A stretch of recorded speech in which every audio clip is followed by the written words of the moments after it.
So how much does it actually cost to travel around the world? Great question. In this video, we're gonna answer it and show you how traveling the world for a year can actually turn out cheaper than staying at home. I'm Alex. I'm Marko. And you are watching Vagabrothers, your go-to guide for travel tips, inspiration, and vlogs here on YouTube. This video is part of our series on how to travel around the world for cheap. And this video addresses one of the most common questions we get about travel. How much does it cost? So if you're new here, make sure you hit that subscribe button, enable notifications, and get ready to take some notes and crunch some numbers. This is how much it actually costs to travel around the world.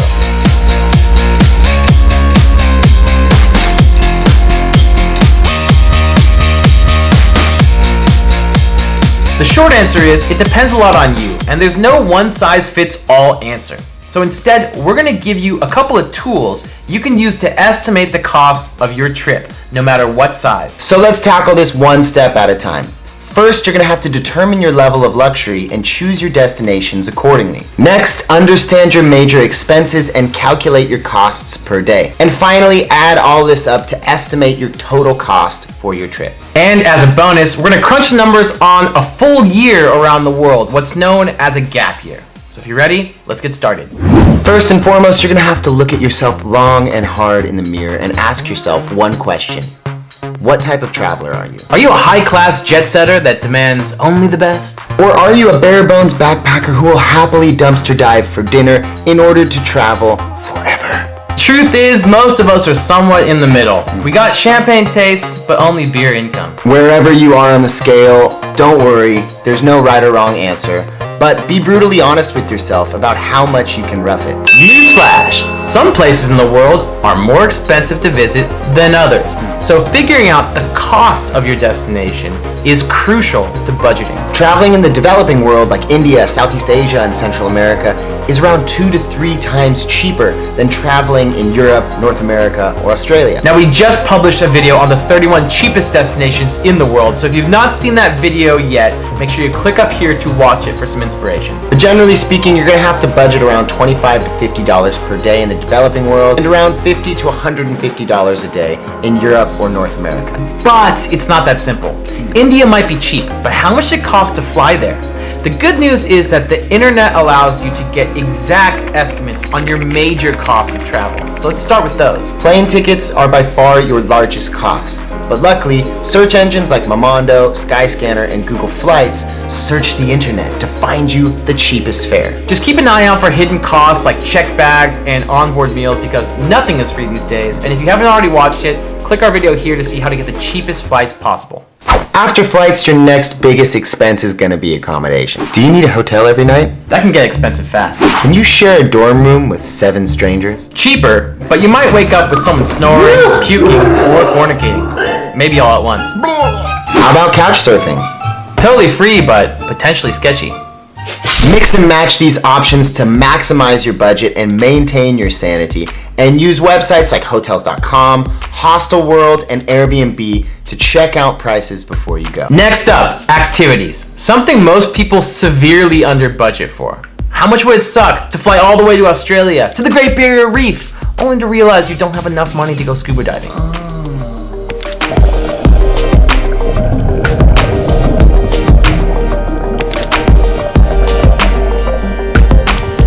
Be conservative when budgeting, and when you're researching museums, tours, and activities, take a good look at the price. It's also important to identify major bucket list activities that you know you're gonna do, like bungee jumping in New Zealand, or a yoga course in Costa Rica. Search online to find the exact price before you go. Add it all up, toss in a little bit extra for the unexpectedly awesome things you might find, and if you don't spend it all, you still have a little bit of cash when you get home. But bros, what about money for food and stuff? I get hangry. Everyone needs to eat, but where you eat makes a big difference. Do you need to eat every meal in a restaurant, or can you cook at the hostel? And can you brave $1 street meat? Each meal adds up, not to mention alcohol.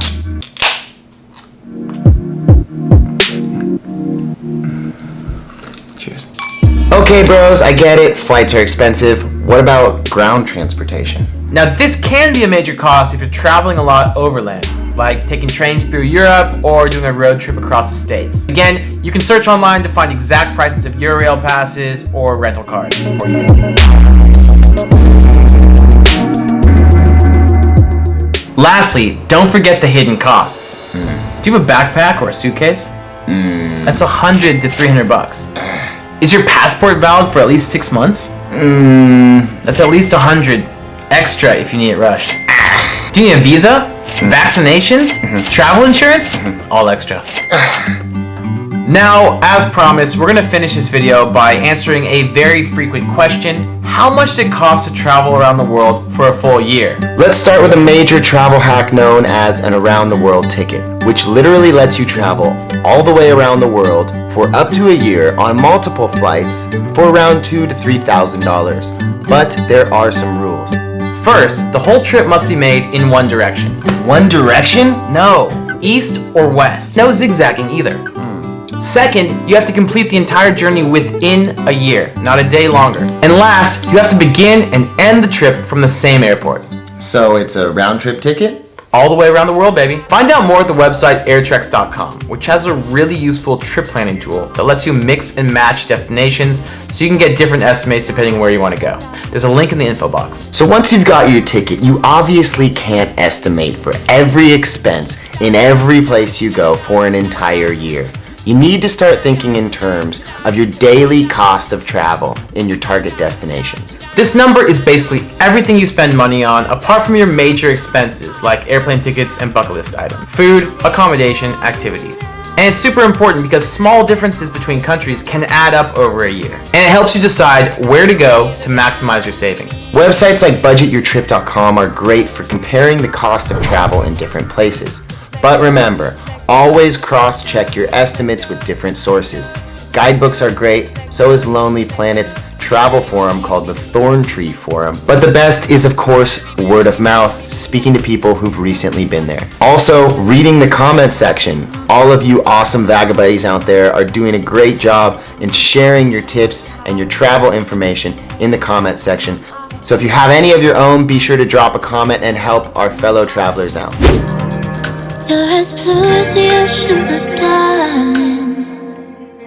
Lastly, traveling for a full year gives you the flexibility to travel slowly, which is cheaper. You can spend more time in places during the shoulder season, travel on the cheapest day of the month, and most importantly, work seasonal jobs along the way. This is what we call the Kiwi Method because Kiwis and Aussies seem to work all the way around the world, making the dream go on for years at a time. We're going to make a dedicated video to what's known as a working travel visa, but the point is that working along the way means you have to save less before you go. Okay, now let's crunch some numbers. We'll assume 1 full year of traveling to every continent on Earth except Antarctica, starting and ending in LAX. So how much do you think it's going to cost? Pause this video, write down a number, and compare it at the end. A shoestring budget means that you're going to spend most of your time in Southeast Asia, Latin America, and India, restricting your time in Europe to the south and eastern parts, and stopping in Australia to work for a season along the way. Your biggest single expense is going to be the around the world ticket, which for this route comes out to around $3,500 for around half a dozen stops. For accommodation, you'll be staying in dorm rooms in Southeast Asia and India and couch surfing for free in Europe. You'll be eating street food in Southeast Asia and shopping at supermarkets in Europe, avoiding restaurants whenever possible. You're not partying too much. You're buying most of your booze in supermarkets and avoiding bars and clubs whenever possible. You take the cheapest transportation to get around, and chances are you're probably going to be walking a lot.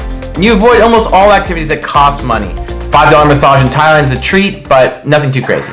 That means that the bare minimum for a full year traveling all the way around the world is $10,000 US, but more realistically, it's probably going to be around 15 grand. Now, if you want a bit more comfort, some better accommodation, more meals in restaurants, etc., bump that estimate up 20 to 30%, which is about $18,000 to $20,000. For comparison, the average cost of living in Los Angeles is around $23,000 a year. So traveling the world for a year can actually be much less expensive than staying at home. But you should remember that you're not going to be earning money while you're traveling unless you're some sort of digital nomad. So you're going to have to save this money up, and that is the major challenge for traveling around the world for you. But if you travel slowly and work along the way, that can bring the price down by a lot. But we're going to address that in a future video. So what do you think? How does that compare to your guest? Higher? Lower? Let us know in the comment section. In the meantime, let us know if you have done a around the world trip. Give us some of the most recent info on how much this is currently costing you. Put all the details you can in the comment section. We're sure other travelers would really appreciate that. Now, obviously, for most of us, taking a full year off, if you have debt or loans or whatever, it's not realistic. So don't be put off by the price tag. The tools we've given you should allow you to calculate a budget for whatever trip of whatever size. So just start where you can for now. But if you're in the mood for a life-changing experience, hopefully this video has helped encourage you to take that first step for your big trip around the world. If you enjoyed this video, you know what to do. Drop a comment, give it a thumbs up, share it with your friends, and subscribe and turn on notifications if you have not already. Remember, this video is just one part of a full series on how to travel around the world. So check out those other videos. In the meantime, stay curious, keep exploring, and we'll see you guys on the road. Peace!